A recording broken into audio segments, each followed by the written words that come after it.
Retour au plateau pour la deuxième partie de cette émission. Je reprends avec vous, Firmin. Vous allez terminer votre développement. Oui, ce que je disais tout à l'heure, qu'en réalité, dans les systèmes politiques, lorsqu'on connaît vos casséroles, et lorsque vous n'êtes pas gênant, on ne sort pas ces casséroles-là. Et je donnais l'exemple de François Fillon. François Fillon a été Premier ministre de la France pendant 5 ans sous Sarkozy. Mais ces affaires, tout le monde savait qu'il a volé pendant longtemps l'argent public ou en faveur de sa femme. Mais comme il ne gênait pas, donc on n'a pas sorti cette affaire. Mais le jour où il a dit, lorsqu'il était candidat, le jour où il sera mis en examen, il démissionnerait. Donc on allait lui sortir cette affaire-là, que monsieur, vous avez volé l'argent public en faveur de votre femme. Est-ce que vous démissionnez ou non? Et c'est à partir de ce moment qu'il a commencé par dégringoler en termes de sondage. Donc c'est dire à Samir ou Osama que bon, c'est comme ça en politique. Lorsqu'on ne veut pas de vous, on va passer par tous les moyens pour vous déstabiliser et vous n'irez pas loin. Merci beaucoup, Firmin. Samir, réponse? Oui, moi je voudrais souligner quelques petits éléments. La première des choses que, lorsqu'il dit que M. Trump avait ces affaires-là dans le tiroir et à aucun moment ça n'a intéressé ni la justice pénale ni l'administration américaine, il faut dire qu'avant que la justice ne se saisisse d'une affaire, il faut prendre du temps pour véritablement savoir ce qui s'est réellement passé, avoir tous les éléments nécessaires avant d'enclencher une procédure contre X ou contre Y. Et dans le cas de M. Trump, c'est-à-dire que la justice dispose des éléments aujourd'hui. Même si elle ne communique pas assez, on sait qu'elle dispose des éléments. Même le dernier avocat de Donald Trump, celui qui a géré cette affaire de fonds qui ont été versés à la star de films porno, ne dément pas cette information selon quoi M. Trump à un moment donné a versé de l'argent à cette dame-là pour pouvoir obtenir son silence. Mais ce qui est gênant dans cette affaire, c'est qu'on ne peut pas être président de la République et mettre en place ces manœuvres-là. C'est-à-dire le fait de pouvoir utiliser des fonds publics pour pouvoir gérer une affaire personnelle. Ce n'est pas éthique. C'est ce qu'on reproche à Donald Trump. Mais au-delà, comme je l'ai dit, Donald Trump, avant d'être un politique, c'est un homme d'affaires. C'est un homme du milieu des affaires. Et quand on est un homme du milieu des affaires, il y a des choses à un moment donné, on est appelé à faire. On se dit que c'est banal, mais quand on a des ambitions politiques comme ce que Donald Trump a aujourd'hui, à un moment donné, ça va vous retaper à la figure. Et c'est ce qui se passe. Pour vous, ce n'est pas l'establishment qui punit Donald Trump. Aujourd'hui, le fonctionnement de l'entreprise de Donald Trump n'est pas exempt de toute reproche.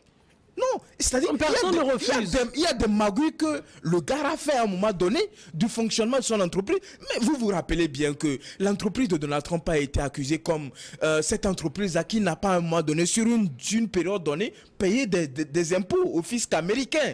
Donc il y a des éléments qu'on ne maîtrise pas, on ne maîtrise pas totalement, parce qu'on dit qu'il y a plus de 34 chefs d'accusation contre le gars.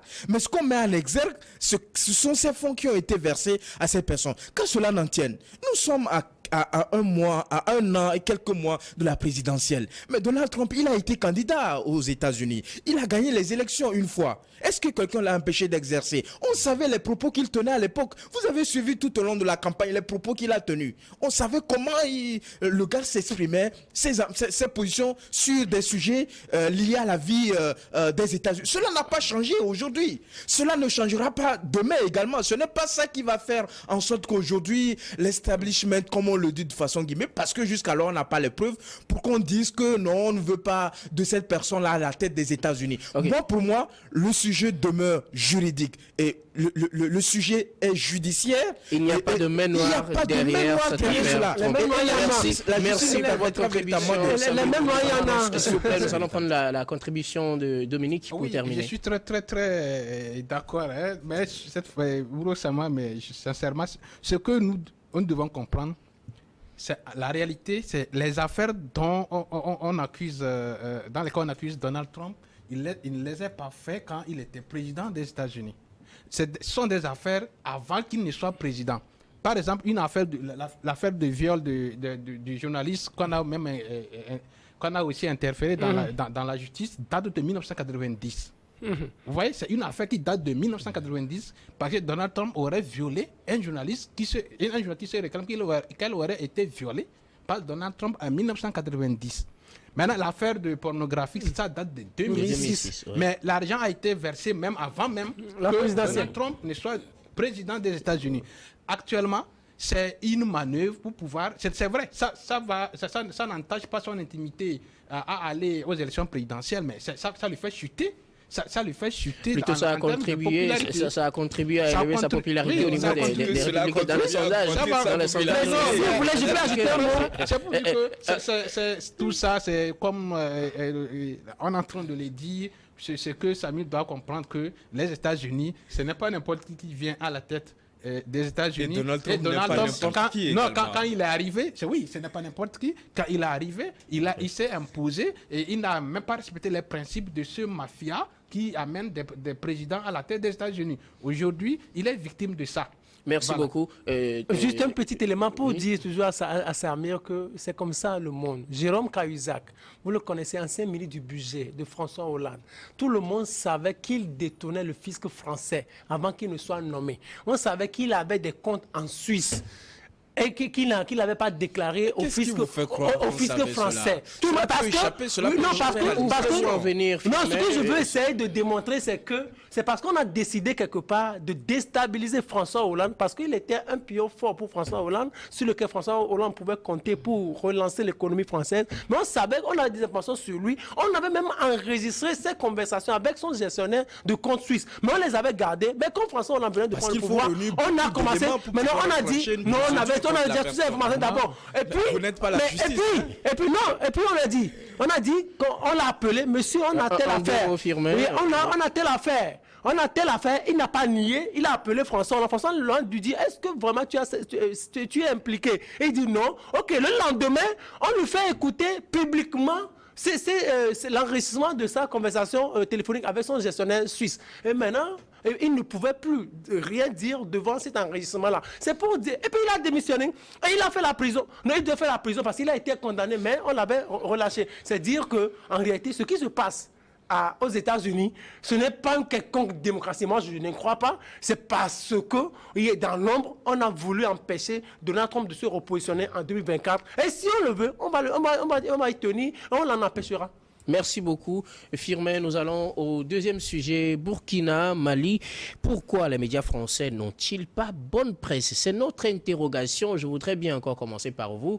Firmin, pourquoi les médias français n'ont plus bonne presse au Burkina et au Mali? On se rappelle, au Mali, c'était RFI, France 24 qui ont été expulsés. Au Burkina, même chose, RFI, France 24, finalement, c'était les deux presses la semaine dernière. Pourquoi ces médias n'ont plus bonne presse dans ces deux pays? Non, en fait, non, moi, je voudrais élargir un peu la liste des pays parce qu'au Togo, même, on avait coupé RFI entre-temps, en 2005, au lendemain du décès du général Eyadema.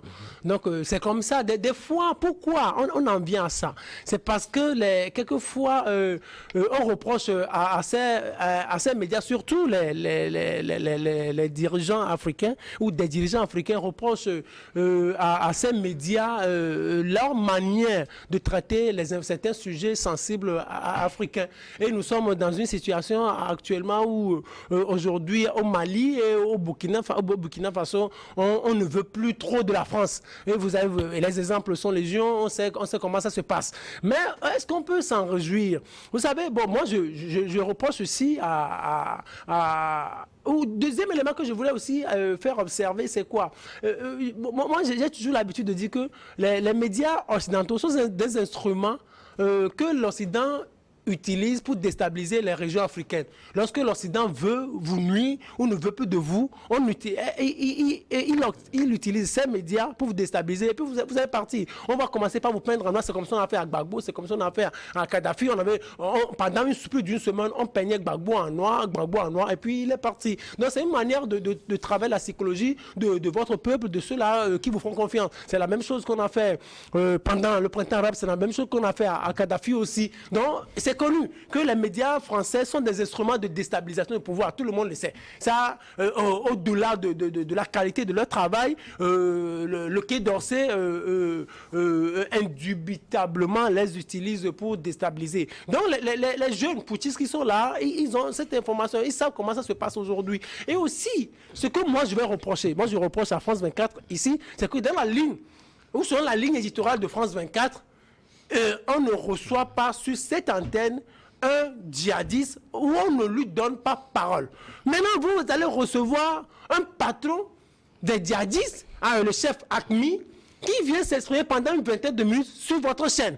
Alors que cela ne fait pas partie de votre ligne éditoriale. Celui-là qu'on cherche, le criminel, le dangereux, que toute la communauté internationale combat tous les jours, vous avez la possibilité d'aller voir celui-là, de lui donner la parole et de jouer sur votre chaîne. Et la suite, on devrait s'attendre à ce que la CPI diligente une enquête, ou l'État français même envoie ou lance une enquête ou un mandat d'arrêt international pour qu'on aille choper ce gars. On ne le fait pas. Mais le Burkina Faso se dit, mais c'est quoi? Nous sommes en train de combattre le djihadisme. Oh, vous faites la part trop belle aux djihadistes. Donc, on ne veut plus de vous. Donc, je pense que c'est la même chose qu'on a faite au journal Le Monde et aux autres confrères. Ils sont dans une certaine dynamique, mais moi je veux dire que le sentiment anti-français, il faut essayer de bien le mesurer.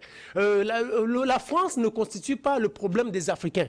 Moi je pense que le problème des Africains, sont les Africains eux-mêmes. C'est parce qu'on ne veut pas se développer. On croit toujours que la source de notre malheur, c'est l'autre, alors que ce qui n'en est pas le cas. Ce qu'on demande aujourd'hui à Ibrahim Traoré ou à Assimi Goïta, c'est de tout faire pour remettre le pouvoir aux civils parce qu'ils ont commis un putsch, c'est un acte criminel. On ne peut pas s'inspirer de ça, cette jeune génération ne peut pas s'en inspirer pour se développer parce que la violence, ce n'est pas une bonne chose. La violence, on doit la combattre avec toute sa force. Cela, ce qu'on leur demande, c'est de quitter le pouvoir.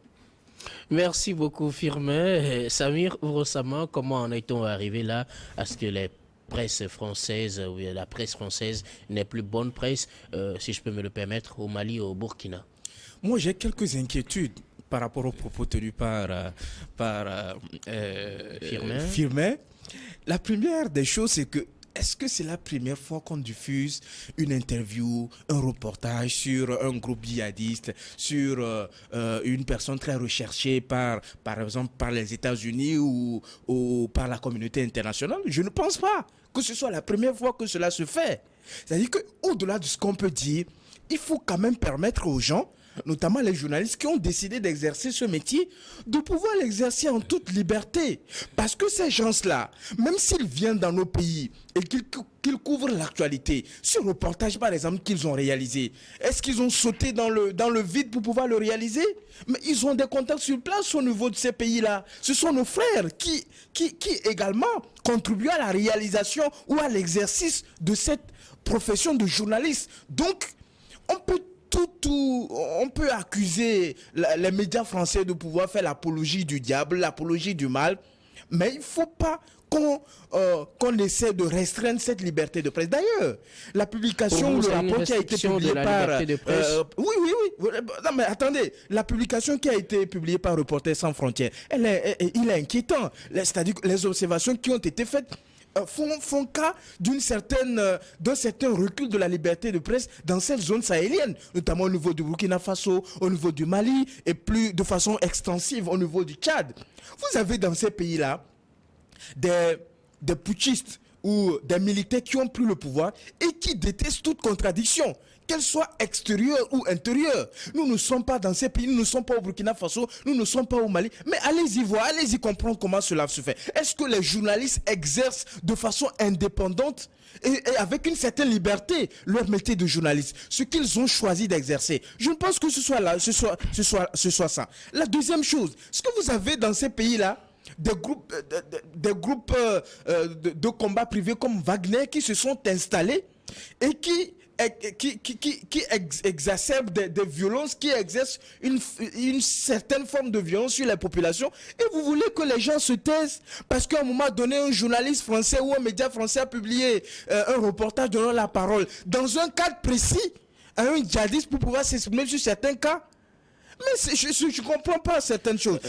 Et pour finir là-dessus, si vous le permettez, quand vous regardez un peu comment les choses fonctionnent au niveau de ces pays-là, vous allez vous rendre compte que, au lieu de s'occuper par exemple de ce qui les a poussés à renverser un régime constitutionnellement légal, Mais ils sont en train je sais pas, c'est une certaine forme de communication, de propagande pour dire, en réalité, le problème que nous avons dans nos pays, ce n'est pas nous, au fait. Ce n'est pas dû à notre inertie par rapport à certains faits et à certains phénomènes, mais c'est plutôt l'Occident. C'est plutôt ces blancs-là, avec leurs médias, qui viennent déstabiliser notre pays. C'est plutôt ces blancs-là, avec les accords que nous signons, qui déstabilisent notre pays. Et ça, c'est dangereux. Je ne sais pas ce qu'on veut transmettre. Pas seulement à ça, ils font des combats sur le terrain. Exactement. Je ne sais pas ce qu'on veut transmettre à la génération future. C'est-à-dire que les problèmes que nous avons, les problèmes endogènes que nous avons, doivent être réglés par nous-mêmes, les pays africains. Nous ne devons pas chercher la cause de nos problèmes ailleurs. Nous avons signé des accords pour permettre à ces médias de pouvoir exercer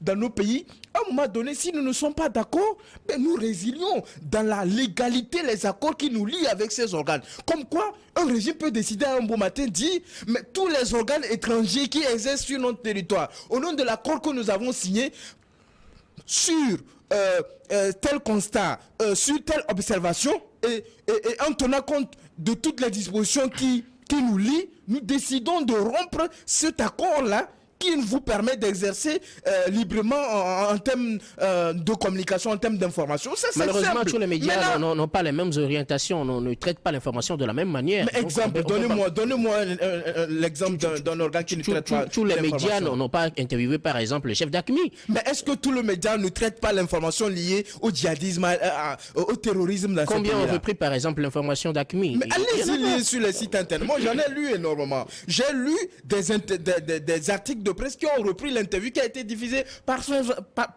24, notamment par les médias locaux.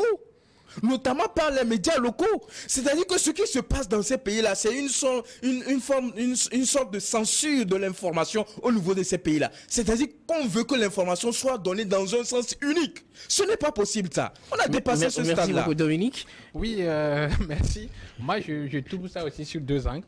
Je ne veux pas trop m'apaisantir sur pouvoir attaquer les déclarations de mes amis. En fait, je vois d'un autre côté, on joue à un prétexte, et d'un autre côté, c'est une manière de pouvoir faire mal à, je peux dire, tout un continent. Comme Firmin l'a démontré ici, vous savez, ces médias occidentaux ont fait du mal à l'Afrique. Et si on veut pour même conclure, en réalité, ils sont en train de faire l'apologie de ce qu'eux-mêmes, ils ont sémé en Afrique. Le terrorisme, c'est une arme, tout le monde le sait, une arme efficace du manœuvre occidental. Donc, tout le monde le sait que derrière les terroristes, il y a des gens qui les alimentent. Puis interviewer... C'est du grand banditisme international. Non, ce pas n'est du pas tout. lié à la France. Je vous dis, mon frère... aux États-Unis. Non, mais peut-être vous allez laissez Dominique terminer. Ils sont manipulés par l'extérieur qui a plus de moyens que maintenant, Dominique, quel lien a ça à voir avec les médias français qui sont chassés? Lorsque vous rentrez au téléphone avec quelqu'un qui est recherché, de par votre communication, si réellement on veut prendre la personne, de par sa localisation, la personne peut être détruite en un rien du temps avec la technologie militaire qu'on a actuellement. La personne qui est recherchée, on a pu avoir son numéro de téléphone et on est rentré en communication avec lui sur France 24 et RFI. Vous pensez que ces gens-là ne savent pas exactement là où cette personne est localisée? On ne peut pas me répondre ici par la négation. Ça veut dire qu'ils sont en train de faire l'apologie du terrorisme parce que le terrorisme profite plus l'Occident. Et c'est eux qui vendent des armes, c'est eux qui ils ont utilisé ça comme arme, comme quoi. Mais si c'est parce que l'Occident vend des armes qu'on dit que le terrorisme profite à l'Occident vend des armes également aux armées pour se défendre face aux terroristes également. Il faut vendre, si on dit qu'il y a de la légalité sur la vente des armes, des lois qui régissent pour la vente des armes, vous ne pouvez pas vendre des armes à une rébellion ou à un groupe d'individus qui exercent de façon illégale. Si vous le faites, c'est pour vous contribuer à la déstabilisation du pays dans lequel ce groupe d'hommes exerce. Maintenant, les terroristes sont alimentés de l'extérieur. L'extérieur, c'est l'Occident.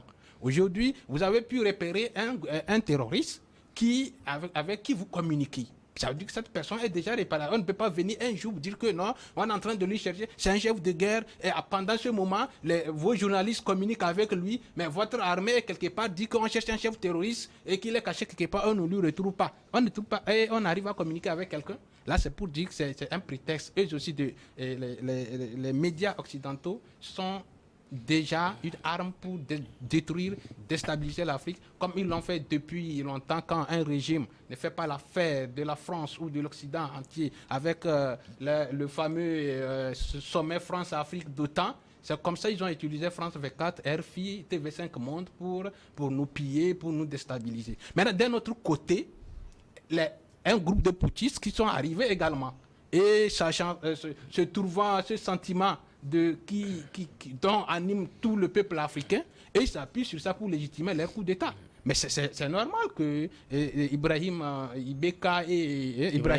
Traoré et son ami Assimi Goïta, c'est Pierre et Paul, ils ont le même mécanisme, ils sont arrivés par un coup d'État, ils ne veulent pas la France, tout le monde a pris Wagner pour se protéger.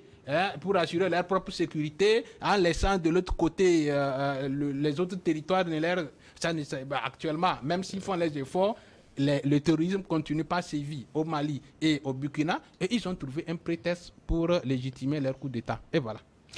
Firmin, est-ce que dans cette situation, n'est-ce pas aussi dû à l'avancée du terrorisme et à la propension que prend cet extrémisme violent qu'il faut parfois bloquer certains propos sur les médias? Vous pensez que c'est juste pour asseoir leur régime que ces dirigeants sont arrivés à mettre fin aux émissions de France 24 et RFI sur leur territoire? Non, je suis de ceux-là qui critiquent avec véhémence les putschistes qui sont arrivés au pouvoir, parce que moi je ne serai jamais d'accord avec les coups d'État. Mais je voudrais faire observer deux choses à Sami Orosama particulièrement, pour lui dire que tout récemment, Mediapart a sorti une enquête selon laquelle c'est la France qui est la banque des terroristes. Mediapart, média français en ligne, qui a sorti cette information. Aujourd'hui, ce qui se passe en termes de terrorisme aujourd'hui, mais c'est financé par les Occidentaux.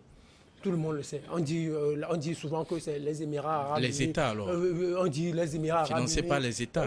Une seconde, s'il vous plaît, si vous le permettez. On dit les Émirats arabes unis financent le terrorisme. Or, la France a des partenariats tellement juteux avec les Émirats arabes unis. Pourquoi ne pas, si la France veut combattre le terrorisme, pourquoi la France ne va pas juste dire aux Émirats arabes unis, mais ne financez plus le terrorisme?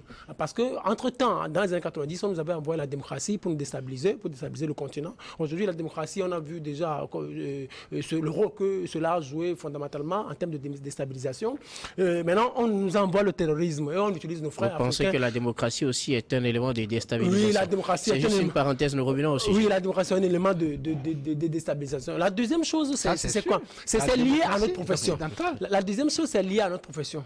Je parle ici en tant que journaliste, en ma qualité de journaliste. Il y a ce qu'on appelle en journalisme la responsabilité sociale du journaliste. Ça veut dire qu'en réalité, vous contribuez à la paix sociale dans votre pays, vous contribuez à la sécurité de votre pays, vous contribuez au développement de votre pays. Si dans votre pays, vous voyez que cette information-là peut déstabiliser le pays, vous ne la publiez pas. Ça, c'est dans notre éthique, c'est dans notre code. C'est ça qu'on appelle responsabilité sociale. Donc, si aujourd'hui, vous savez que si vous allez faire ce reportage, vous allez écrire cet article et ça va déstabiliser, ou il y a quelqu'un qui est recherché et que vous avez les informations en ce qui concerne la localisation, la situation géographique de cette personne et que vous allez interviewer la personne et vous ne dites rien à la police, ou que la police, après que vous avez toute cette information-là, maintenant on peut... Je signale que c'était un entretien téléphonique. Hein. Oui, c'est ça. Localisé. Oui, ils l'ont localisé. Son numéro, vous appelez et après on vous dit mais comment vous avez fait? Et alors que vous savez que cette personne est recherchée sur le plan international. Normalement, avec ça là, il y a déjà quelque chose. Maintenant, par exemple, en ce qui concerne la manière dont les putschistes gèrent le Burkina Faso et le Mali, je leur reproche tellement de choses dans leur gestion. Mais nous sommes sur le plan sécuritaire. Quand vous combattez un mal, particulièrement, ici c'est le mal, c'est le djihadisme. Ici c'est le mal, c'est le terrorisme. Et que sur une chaîne internationale que nous abritons, mais on fait l'apologie de ce mal-là. Mais attendez, ça nous fait du tort. Pourquoi de plus normal que de dire on ne veut plus de vous? Je comprends que aujourd'hui la liberté d'expression au niveau du Mali, au niveau du Burkina Faso a pris un coup. A pris un coup dans leur... Parce que ce sont les militaires qui dirigent. Nous regrettons cela, mais ici, particulièrement en ce qui concerne France 24 et bref les médias français, mais ce qu'ils ont fait, moi je n'ai rien à leur reprocher parce que ce n'est pas possible. C'est contraire même à la ligne éditoriale de France 24. Ça, ce qu'ils ont fait là, ça fait partie de la responsabilité sociale du journaliste. Le journaliste ne doit pas faire l'apologie de la violence. Le journaliste ne doit pas publier des articles qui sont susceptibles de détruire ou de compromettre la paix sociale ou la paix mondiale. À ce niveau, il n'y a rien à reprocher à ces poutistes-là. Et moi, je dis, à ce niveau-là, à ce niveau, mais ce que moi, je leur demande de tout faire pour remettre le pouvoir aux civils et de quitter. Puis le temps de la transition est déjà fixé, on espère. Non, écoutez, moi je me demande si les négociations vont partir en 2024. Ils ont pris leur engagement, on leur accorde le bénéfice du joute. Oui, ce que Fulmer a oublié de dire, c'est que lorsque vous arrivez à obtenir un entretien ou un rendez-vous pour pouvoir réaliser un entretien ou une interview avec une plusieurs personne, mois à l'avance. Vous devez lui donner les garanties comme quoi sa sécurité est garantie. Et ça aussi, c'est inscrit dans les bases ou dans les principes de fonctionnement ou d'exercice du métier de journaliste. Et le djihadiste en question a eu la garantie comme quoi l'interview qu'il accorde à ce média ne va pas mettre ne constitue pas un préjudice par rapport à sa sécurité. Donc c'est tout à fait normal. Le deuxième élément, c'est que lorsque vous avez une telle interview qui est passée, et je l'ai toujours dit sur vos plateaux, comme quoi, même si l'information ne passe pas par une chaîne de télévision d'envergure internationale comme France 24, et entre parenthèses, ce n'est pas de la faute de cette chaîne française si elle est mieux suivie au Burkina Faso, au Mali, que les chaînes nationales. Parce que les pouvoirs en place doivent se remettre en question. Pourquoi est-ce que les populations maliennes, pourquoi est-ce que les populations burkinabées ont plus de préférence pour les chaînes étrangères, notamment pour les chaînes françaises, que les chaînes locales? Ça, c'est de leur responsabilité de pouvoir faire cette analyse-là. Bon, puisqu'on parle de ces deux pays, de faire cette analyse-là, de pouvoir voir qu'est-ce qu'il y a à la base de cela. Quand cela n'en tienne, quand vous regardez un peu ce qui se passe au niveau de ces pays-là, on a comme l'impression que c'est un combat acharné contre ce pays-là. C'est-à-dire que ce soit les médias français ou que ce soit les institutions françaises, il y a une certaine guerre qui est déclenchée véritablement contre la France métropolitaine. Donc aujourd'hui, ce qui se passe, c'est que ces autorités qui sont en place au niveau de ces pays-là ne veulent pas sentir l'odeur, ne serait-ce qu'un seul élément de la France sur ces territoires. Il faut qu'il soit clair. Moi, je suis d'accord qu'à un moment donné, quand vous signez des accords, en permettant que certains organes de presse comme France 24 puissent exercer sur votre territoire, que vous preniez également les décisions que vous ne voulez pas les voir sur votre territoire. C'est tout à fait normal. Cela est normal au Burkina Faso. Cela sera normal autant de fois qu'il sera au niveau du Togo. C'est ce qu'ils viennent de prendre. Sauf que la méthodologie qui est utilisée n'est pas la bonne. On ne peut pas copier, par exemple, dire que non, en France, la France a suspendu une chaîne qui faisait la propagande de la Russie. Mais pourquoi est-ce que vous voulez copier, vous ne voulez pas copier ce qui est bon au niveau de ces pays occidentaux-là? Et lorsque ces pays occidentaux posent des actes qui ne sont pas considérés comme des actes normaux, vous voulez copier cela parce que vous avez vu cela. Vous voyez la contradiction de la mentalité des Africains. Une seconde aussi. En 2 secondes, vous savez que RT, une télévision de la Russie pendant la guerre d'Ukraine, a été bloquée en France? C'est ce que je dis. Le temps est contre nous. Nous allons marquer la pause pour le journal, puis on revient pour la suite de cette émission.